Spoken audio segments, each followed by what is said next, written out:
Our next guest is no stranger to telling a story or two, something that has earned Stephen Fry a big following, a lot of fans, some who even boast that they like to take him to bed every night. What?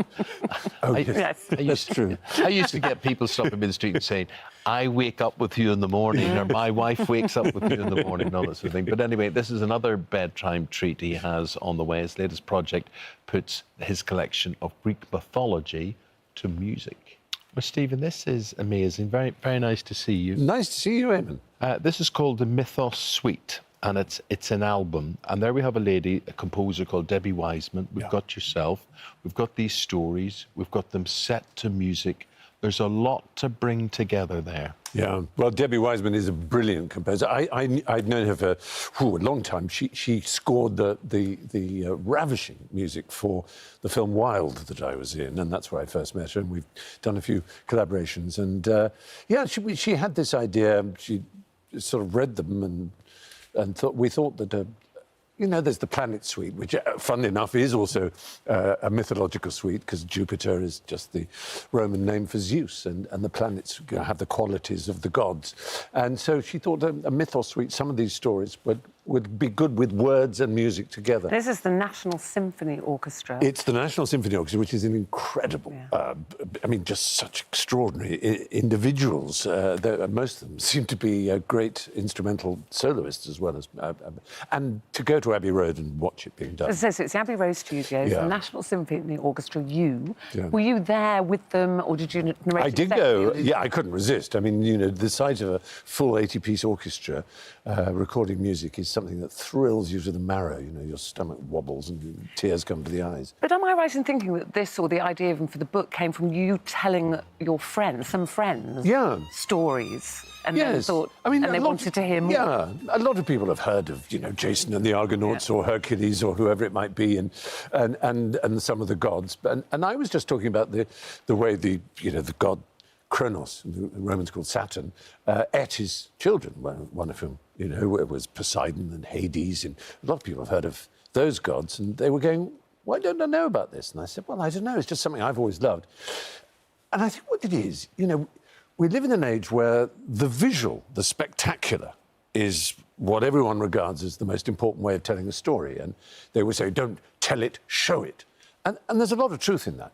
But our ancestors used to sit round fires at the end of the day. Fire had been invented, and there was finally an ability for families to bond. And people would ask, you know, why does fire come out of mountains? And what's the noise that happens when it rains sometimes, that thunder? What does it mean? And when you can't understand something, when there's no science to tell you exactly what it is, you give it a name, a god. Yeah. You say, Zeus, he's the god of thunder and the sky, and he's angry, or he's promising something. And then you build up the stories and you tell your children around the fire. The hearth is so important, and we're losing the hearth. Were you a storyteller when you were young? Did you regale your friends with stories? Did you write stories? I did. I had a very old-fashioned sort of education. I was sent away to school and when I was 7 in boarding school, and I used to go under the sheets with a torch and read from a book to the rest of the dormitory. And After lights out. Yeah, we'd read Alistair MacLean or whatever it was, some thriller, and I used to just love doing it.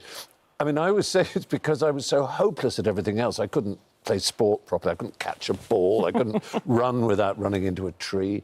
I couldn't sing or play a musical instrument or draw. But what I loved was language and story. And I found that people liked... It was a way... I mean, it's like everything you do at school. It's a way of being popular and not getting People bullied. like to be read to, don't they? I mean, that's the I think the surge in popularity of audiobooks, of which you voice. Yes, many. I love doing that. I love sitting life in a... is very fast. The pace of life and the freneticness of what we do, and there is an increasing movement towards slower programmes like Paul Whitehouse and yes, that's right. you know, the fishing, and I think there's very much in everybody's life, whether they know about the gods or not. They'd like to know about the gods. Yeah, and I think it's very important not to think of Greek myths as belonging to the schoolroom. You know, they're not academic. They are juicy stories told by our ancestors about...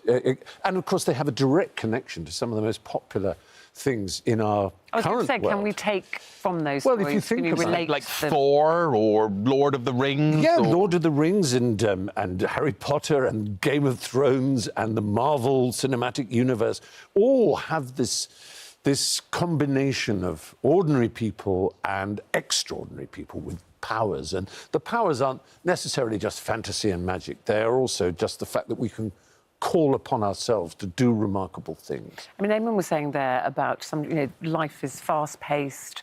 We've got the internet now, social media now, and obviously in the light, very sad death of Caroline Flack. Yeah. A lot of people now are talking about mindfulness and be careful what you say about people, and be kind. And you came off Twitter for, I mean, you've got how many, nearly 3 million followers? 13 million. 13 million, sorry. 13 million followers. It is a lot. I know there was That's godlike following, I should say. There was a time when you came off for quite some time because you literally couldn't cope with the trolling. I'm very sensitive. I can't. I mean, it's pathetic, but as you know, if you're in the public eye, there's always going to be people who dislike you, and it is a peculiarity of our culture that we all feel we have the right to discuss the personality of people we've never even met, as if we know them. And of course, people do come across this lens, and you think you know them. And if it annoys you, you say things about them. Well, it used to be you'd say it to your family in the kitchen. Oh, that person's awful, aren't they? Aren't they so up themselves? I really hate them. Whereas now people type that quite happily, breezily, on some form of media, and it doesn't occur to them that it cuts you to the quick. It's like lemon on a paper cut. It just stings, and it ruins your day. And, of course, some people are so wicked that they actually like the idea of ruining someone's day. Did you ever respond? But we now can see as clearly as possible that the effects can be very strong. Did you ever respond to people? Did you ever I did occasionally, and it's always a mistake. You just have to...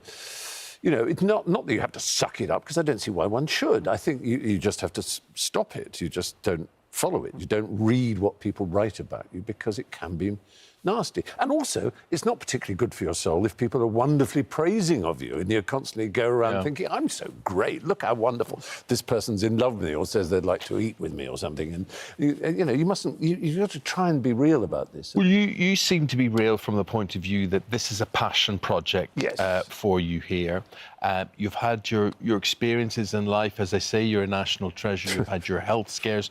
If you have your health and you're doing things that you like, we hear today that Jimmy Tarbuck, the comedian, has announced that he's suffering from prostate cancer. Yeah. It's a journey you have been through, and you're out the other side. It is, yes. I mean, you're constantly having to check it, but unfortunately I've had the prostate out, and so far things are good, but you have to be careful. There can be cells left that start to float around, and you've got to keep checking on yourself.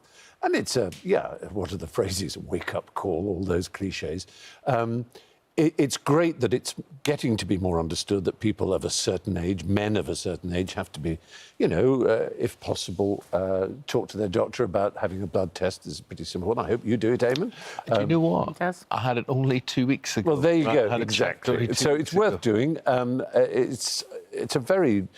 People should understand that it is a very common form of cancer, prostate cancer, as breast cancer is for women, prostate for men, and particularly twice as much for people of African descent, so they have to be especially careful and vigilant in checking. Yeah. But it's also worth remembering that almost every month there's a story showing how our understanding of cancer and different therapies and different ways of diagnosing early are improving. So it's not something to be too afraid of. I mean, I remember an old lady who was a friend of an aunt of mine who couldn't actually say the word cancer. It was like saying a sex word to her. It was just, and the word died. So she'd go, someone, oh, have you heard so-and-so of, and I think it's a bit like Voldemort in Harry Potter. If you're afraid of saying the name, that it has power over you. Yeah. And of course, it's a serious thing, but we should be I think every time open. Someone like yourself, Bill Turnbull, of course. Yes, Bill has been Jimmy extraordinary. Tarbuck, when they talk about it publicly, it just raises awareness every single time, doesn't it? And reminds men to get checked. So thank you for doing that. And keep on being well. Thank you. On doing what you're doing. And this is lovely. This is beautiful. This is something you should find time for in your life. The Mythos Suite, very, very different. It drops, as young people say, on Friday. Drops on Friday. It drops on Friday. Yes. Thank you very, very much. A pleasure. Such a pleasure to speak to you both. Thank you for having me. Thank you very much.